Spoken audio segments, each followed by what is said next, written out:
Before we begin, a big thanks to everyone who supported my previous video about why I switched from an iMac to Mac Mini. For a beginner YouTuber, it's really encouraging. This video is a sequel to that. A lot of you asked me what exactly is my Mac Mini setup, what monitor do I use, what storage solution am I using, etc. I'll tell you all the accessories that I use with my Mac Mini setup and why I chose to go for it. Hope this video will be helpful for you. Let's get started.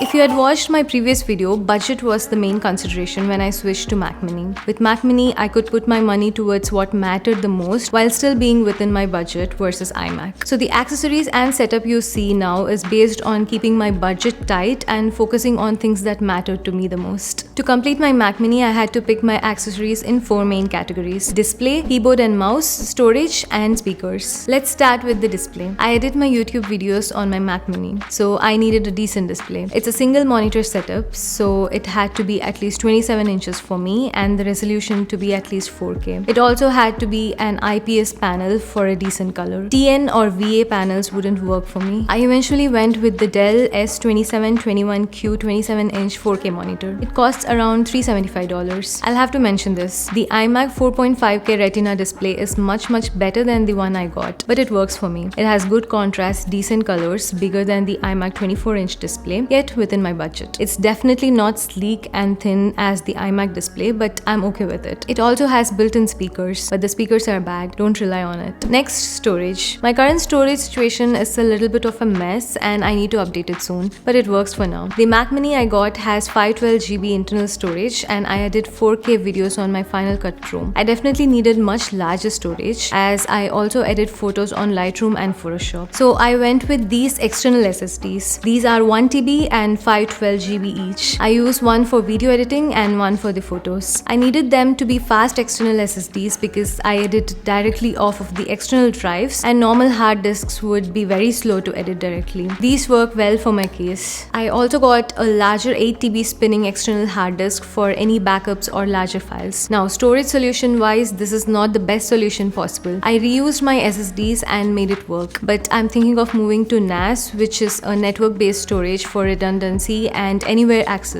But until then, this is my storage setup. Next, keyboard and mouse. I said in my original video that $99 for an Apple keyboard is expensive and I'm not a fan of Magic Mouse either. So I went with this minimal Logitech K380 wireless keyboard which costs just $29 and works amazingly. This is a Bluetooth keyboard and Mac Mini users were plagued with Bluetooth issues. But luckily, I haven't faced any connectivity issues so far. And what's even better, I even connect this keyboard to my phone and I can switch easily between multiple devices seamlessly. It's not big and doesn't have a numpad, but for the price, this keyboard is a great value. I highly recommend this. And for the mouse, I went with the Microsoft Sculpt ergonomic mouse. It's an unconventional mouse, but I found it really comfortable using it. I tried a bunch of other mice before sticking to this one. This is wireless too, and I have the dongle close to the mouse as possible since I sometimes experience jitters while scrolling. But otherwise, it works like a charm. The one thing I miss and would consider adding it to my setup is the Magic Trackpad. It's mainly because of the gestures. It was so easy when I was using a MacBook with this trackpad. I miss that experience with the mouse and I might invest in one sooner or later. Finally, the speakers.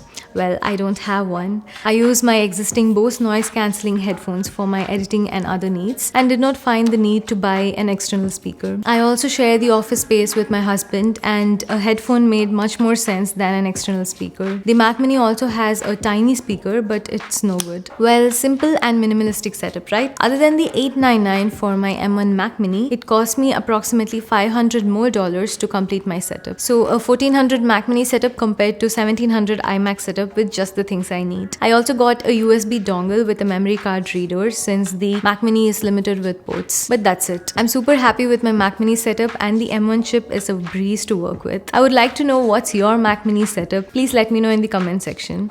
Also, a like and subscribe would be amazing. Thanks again for all your support. This is Anjana. See you in the next one. Bye-bye.